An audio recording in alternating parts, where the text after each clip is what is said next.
ಎಲ್ಲ ಭಕ್ತಾದಿಗಳಿಗೆ ನನ್ನ ನಮಸ್ಕಾರಗಳು. ಈ ದಿನ 7ನೇ ಸ್ತೋತ್ರವನ್ನು ನೋಡೋಣ ಮತ್ತು ಅದರ ಅರ್ಥವನ್ನು ತಿಳಿಯೋಣ. ಬನ್ನಿ.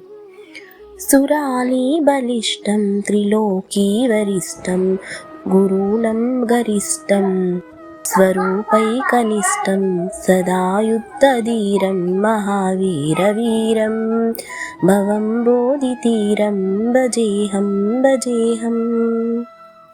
ಇದರ ಅರ್ಥ ನೋಡೋಣ.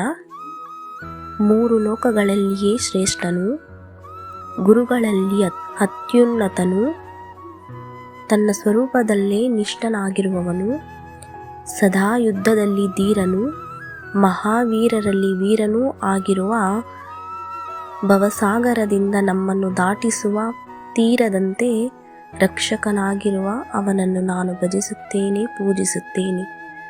ಓಂ ನಮೋ ನಾರಾಯಣಾಯ. ಎಲ್ಲರಿಗೂ ವಂದನೆಗಳು.